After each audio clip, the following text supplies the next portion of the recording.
नमस्कार दोस्तों, आपके अपने चैनल हिंदी साहित्य क्विज में आपका बहुत बहुत स्वागत है। दोस्तों, इस वीडियो के पिछले पार्ट में हमने शिरीष के फूल निबंध से 35 महत्वपूर्ण प्रश्न और उनके उत्तर देखे थे। आज के इस वीडियो में हम आगे के 40 प्रश्न और देखेंगे। तो चलिए शुरू करते हैं आज के वीडियो।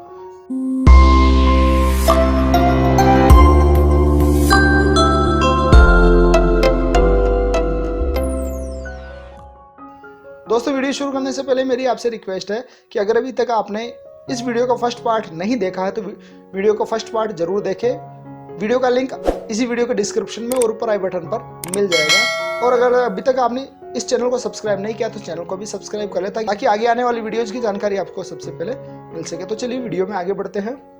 दोस्तों, 36वां प्रश्न देखिए। लू और उमस में भी कौन सा पेड़ कालजयी अवधूत की भांति जीवन की अजेयता का मंत्र प्रचार करता रहता है? विकल्प है ए आरगवद, बी कर्णिकार, सी चंपक, डी शिरीष। सही जवाब होगा यहाँ पर विकल्प डी शिरीष। शिरीष का पेड़ कालजयी अवधूत की भांति जीवन की अजेयता का मंत्र प्रचार करता रहता है।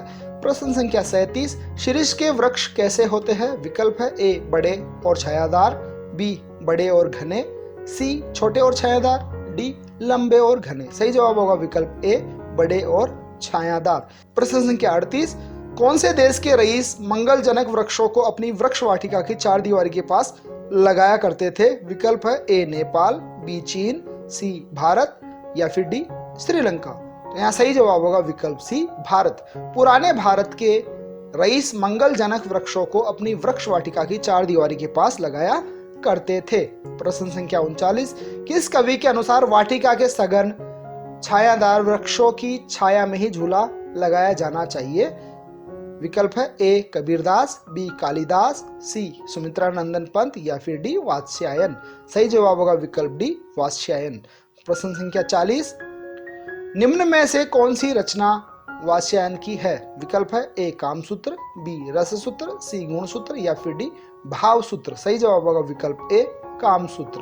प्रश्न संख्या 41। शिरीष के पेड़ की डाल कैसी होती है? विकल्प है ए मजबूत, बी कमजोर, सी लचीली या फिर डी कठोर। सही जवाब होगा यहाँ पर विकल्प बी कमजोर। प्रश्न संख्या 42। कौन अपने झूलने के लिए लोहे का पेड़ बनवा सकते हैं? विकल्प है ए राजा, बी रईस नरपति, सी तुंदिल नरपति या फिर डी पहलवान।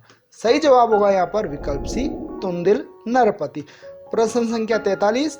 मैं तुंदिल नरपतियों की बात नहीं कह रहा हूं, वे चाहे तो अपने लिए लोहे का पेड़ बनवा ले। प्रस्तुत पंक्तियों में कौन सा रस है? विकल्प देखिए ए करुण रस, बी हास्य रस, सी रौद्र रस या फिर डी भयानक रस। सही जवाब होगा यहाँ पर विकल्प बी हास्य रस। प्रश्न संख्या 44। शिरीष का फूल संस्कृत साहित्य में कैसा माना गया है? विकल्प है ए मजबूत, बी सख्त, सी कोमल, डी कठोर। सही जवाब होगा यहाँ पर विकल्प सी कोमल। प्रश्न संख्या 45। किस कवि का शिरीष पर पक्षपात रहा है? विकल्प है ए वात्स्यायन का, बी कबीरदास का, सी सुमित्रा नंदन पंत का, डी कालिदास का। सही जवाब होगा यहाँ पर विकल्प डी कालिदास का। प्रश्न संख्या 46। शिरीष का फूल मात्र किसके पैरों के भार को सहन कर सकता है? विकल्प है ए भंवरे के पैरों को, पक्षियों के पैरों का, वानरों के या फिर डी युवतियों के। सही जवाब होगा विकल्प ए भंवरों के पैरों का भार सहन कर सकता है शिरीष का फूल। प्रश्न संख्या 47 देखिए। पदम सहेत भ्रमरस्य पेलवम शिरीष पुष्पम न पुनः पतत्रीणाम कथन के रचयिता कौन है? विकल्प देखिए ए वाल्मीकि, बी केशवदास, सी हजारी प्रसाद द्विवेदी या फिर डी इनमें से कोई। तो सही जवाब होगा यहाँ पर विकल्प डी इनमें से कोई नहीं। यह कथन कालिदास का है। प्रश्न संख्या 48। पदम सहेत भ्रमरस्य पेलवम शिरीष पुष्पम न पुनः पतत्रीणाम प्रस्तुत पंक्ति का आशय क्या है?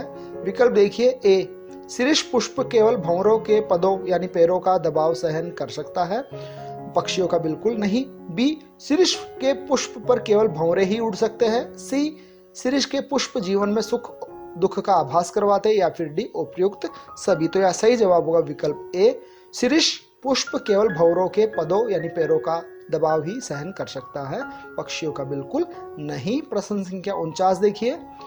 शिरीष के फल कैसे होते हैं? पीछे प्रश्न में पूछा था हमने। फूल कैसे होते, अब इसमें आपको बताना है फल कैसे होते हैं। विकल्प है ए मजबूत, बी कोमल, सी मुलायम, डी कमजोर। सही जवाब होगा विकल्प ए मजबूत। शिरीष के फूल कोमल होते हैं और फल मजबूत होते हैं।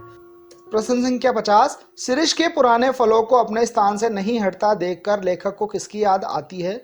विकल्प है ए गांधी की, बी कबीर की, सी नेताओं की या फिर डी पंडितों की। तो सही जवाब होगा विकल्प सी नेताओं की। प्रश्न संख्या 51 देखिए, जब तक नए फल पत्ते मिलकर धकियाकर उन्हें बाहर नहीं कर देते तब तक वे डटे रहते हैं। मुझे इनको देखकर उन नेताओं की याद आती है। प्रस्तुत पंक्तियों में कौन सा भाव निहित है। विकल्प है ए विद्रोह का, बी व्यंग्य का, सी विकास का या फिर डी जिजीविषा का। तो यह सही जवाब होगा विकल्प बी व्यंग्य। प्रश्न संख्या 52, जब तक नए फल पत्ते मिलकर धकियाकर उन्हें बाहर नहीं कर देते तब तक वे डटे रहते हैं। उक्त कथन में कौन सा व्यंग्य हुआ है। विकल्प है ए शिक्षित बेरोजगारों पर, बी आदर्श के दिखावे पर, सी भ्रष्टाचारियों पर या फिर डी वर्तमान नेताओं पर।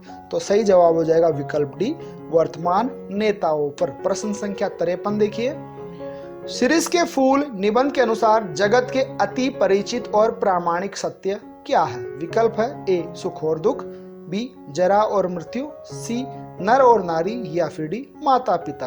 तो यह सही विकल्प होगा विकल्प बी जरा और मृत्यु। जरा और मृत्यु जगत के अति परिचित और प्रामाणिक सत्य है। प्रश्न संख्या 54, जो फरा सो झरा, जो बरा सो बुताना, यह उक्ति किसकी है।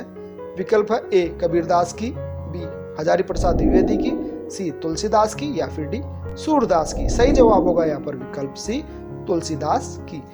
प्रश्न संख्या 55, कौन सपासप कोड़े चला रहा है। विकल्प देखिए ए अत्याचारी राजा, बी रावण, सी यमराज या फिर डी महाकाल देवता।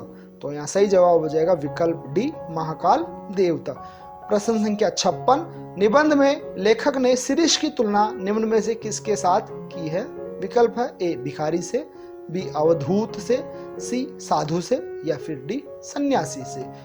तो यहाँ सही जवाब होगा विकल्प बी अवधूत से। प्रश्न संख्या 57 देखिए, निबंध में शिरीष की तुलना किससे की गई है। विकल्प है ए ब्रह्मा से, बी नेताओं से, सी कबीर से या फिर डी स्वयं से। तो यहाँ सही जवाब होगा विकल्प सी कबीर से। प्रश्न संख्या 58, शिरीष का पेड़ अपना रस कहाँ से खींचता है। विकल्प है ए भूमंडल से, बी चट्टानों से, सी सौरमंडल से, डी वायुमंडल से। सही जवाब है विकल्प डी वायुमंडल से। प्रश्न संख्या 59, किसके मुंह से ही संसार की सबसे सरल रचनाएं निकली हैं। विकल्प है ए कालिदास के, बी ब्रह्मा के, सी अवधूतों के, डी कबीरदास के। तो सही जवाब होगा विकल्प सी अवधूतों के मुंह से ही संसार की सबसे सरल रचनाएं निकली हैं। प्रश्न संख्या 60, कर्नाट राजा की प्रिया विज्जिका देवी ने गर्वपूर्वक 3 कवि कौन कौन से बताए हैं। विकल्प देखिए ए वाल्मीकि, वेदव्यास, भवभूति, बी कालिदास, भास, भवभूति, सी ब्रह्मा, विष्णु, महेश या फिर डी ब्रह्मा, वाल्मीकि, वेदव्यास। तो यहाँ सही जवाब होगा विकल्प डी ब्रह्मा, वाल्मीकि, वेदव्यास। विज्जिका देवी ने गर्वपूर्वक 3 कवि बताए हैं, वो क्रमशः हैं ब्रह्मा, वाल्मीकि और वेदव्यास जी। प्रश्न संख्या 61 देखिए, वेदों के रचयिता कौन है। सीधा सा जवाब है ब्रह्मा। प्रश्न संख्या 62, लेखक हजारी प्रसाद द्विवेदी के अनुसार कवि बनना है तो डैश डैश, और यहाँ पर आपको विकल्प का चयन करके बताना है। ए कविता करना सीखो, बी समाज को जानो, सी अक्खड़ बनो या फिर डी फक्कड़ बनो। तो यहाँ सही जवाब होगा विकल्प डी फक्कड़ बनो। लेखक हजारी प्रसाद द्विवेदी के अनुसार कवि बनना है तो पहले फक्कड़ बनो। प्रश्न संख्या 63 देखिए, लेखक हजारी प्रसाद द्विवेदी किस कवि के साथ अपनी तुलना नहीं कर सकते हैं। विकल्प है ए कालिदास से, बी सुमित्रा नंदन पंत से, सी टैगोर से या फिर डी कबीर से। सही जवाब होगा यहाँ पर विकल्प ए कालिदास से। प्रश्न संख्या 64, राजा दुष्यंत ने किसका चित्र बनाया था। विकल्प है ए उर्वशी का, बी राधा का, सी मयूर का या फिर डी शकुंतला का। सही जवाब है यहाँ पर विकल्प डी शकुंतला का। प्रश्न संख्या 65, शकुंतला के चित्र को देखकर राजा दुष्यंत का मन रह रहकर क्यों खींच उठता था। विकल्प है ए चित्र सुंदर नहीं था, बी चित्र में कुछ छूट गया था, सी चित्र में रंग नहीं थे, या फिर डी उपयुक्त सभी। तो यहाँ सही जवाब होगा विकल्प बी, चित्र में कुछ छूट गया था, यह देखकर राजा दुष्यंत का मन रह रहकर खींच उठता था। प्रश्न संख्या 66, शकुंतला के कानों में किसके कुंडल थे? विकल्प है ए पलाश के, बी कर्णिकार के, सी शिरीष के, या फिर डी चंपा के। तो सही जवाब होगा विकल्प सी, शिरीष के। प्रश्न संख्या 67 देखिए, निबंध में प्रयुक्त कृपिवल शब्द का क्या अर्थ है? विकल्प है ए किसान, बी कीड़ा, सी बैल, या फिर डी गाय। सही जवाब होगा विकल्प ए किसान। प्रश्न संख्या 68 देखिए, डॉक्टर हजारी प्रसाद द्विवेदी ने निम्न में से किस कवि को अनासक्त कवि माना है? विकल्प है ए कालिदास को, बी सुमित्रा नंदन पंत को, सी रविंद्रनाथ टैगोर को, या फिर डी उपयुक्त सभी को। तो सही जवाब होगा विकल्प डी उपयुक्त सभी को। प्रश्न संख्या 69, शिरीष के फूल निबंध में कालिदास के समान अनासक्त आधुनिक कवि किसे माना है? विकल्प है ए सुमित्रा नंदन पंत एवं रविंद्रनाथ टैगोर को, बी जयशंकर प्रसाद और महादेवी वर्मा को, सी रविंद्रनाथ टैगोर एवं सूर्यकांत त्रिपाठी निराला को, या फिर डी भारतेंदु हरिश्चंद्र एवं महावीर प्रसाद द्विवेदी को। तो सही जवाब होगा विकल्प ए सुमित्रा नंदन पंत एवं रविंद्रनाथ टैगोर को। प्रश्न संख्या 70 देखिए, डॉक्टर हजारी प्रसाद द्विवेदी के अनुसार निम्न में से आधुनिक हिंदी काव्य के अनासक्त कवि कौन है? हिंदी काव्य के अनासक्त कवि पूछा है। विकल्प है ए सुमित्रा नंदन पंत, बी जयशंकर प्रसाद, सी सूर्यकांत त्रिपाठी निराला, या फिर डी उपयुक्त में से कोई नहीं। प्रश्न संख्या 71, हजारी प्रसाद द्विवेदी जी ने अपने देश का एक बूढ़ा की संज्ञा किसे दी है? विकल्प है ए गांधी जी को, बी शिरीष के फूल को, सी कुटज को, डी दादा भाई नौरोजी को। सही जवाब होगा यहाँ पर विकल्प ए गांधी जी को। प्रश्न संख्या 72 देखिए, हाय वह अवधूत आज कहाँ है? आचार्य हजारी प्रसाद द्विवेदी की इस हुक में अवधूत किसे बताया गया है? विकल्प है ए शिरीष के फूल को, बी कबीर को, सी गांधी जी को, या फिर डी रविंद्रनाथ टैगोर को। सही जवाब होगा विकल्प सी गांधी जी को। प्रश्न संख्या 73, डॉक्टर हजारी प्रसाद द्विवेदी ने शिरीष के फूल निबंध में संस्कृत के किस कवि का उल्लेख नहीं किया है? विकल्प है ए बाणभट्ट का, बी भरतमुनि का, सी वात्स्यायन का, डी कालिदास का। तो यहाँ सही जवाब होगा विकल्प ए बाणभट्ट का। बाकी तीनों कवियों का उल्लेख निबंध में किया गया है, बाणभट्ट का उल्लेख इस निबंध में नहीं हुआ है। प्रश्न संख्या 74, शिरीष के फूल निबंध की मुख्य विशेषता क्या है? विकल्प देखिए, ए विद्रोह की भावना, बी जिजीविषा की भावना, सी काम भावना, या फिर डी परमार्थ भावना। तो सही जवाब होगा यहाँ पर विकल्प बी जिजीविषा की भावना। प्रश्न संख्या 75, हजारी प्रसाद द्विवेदी ने शिरीष के माध्यम से क्या संदेश दिया है? विकल्प है ए सत्य के पथ पर डटे रहने का, बी अनुकरण के अवसर प्रदान करने का, सी विपरीत हालातों में भी प्रसन्नचित रहने का, या फिर डी अंत समय तक संघर्ष करने का। तो यहाँ सही जवाब होगा विकल्प सी विपरीत हालातों में भी प्रसन्नचित रहने का। तो दोस्तों ये थे शिरीष के फूल निबंध से 75 महत्वपूर्ण प्रश्न उत्तर। 2 वीडियोस के माध्यम से हमने इन 75 क्वेश्चंस को देखा। उम्मीद है ये दोनों वीडियोज आपको पसंद आए होंगे। वीडियो अगर आपको पसंद आए हो तो वीडियो को लाइक करें, ऐसे ही और वीडियोज के लिए हमारे चैनल को सब्सक्राइब करें, अपने साथियों के साथ शेयर करें।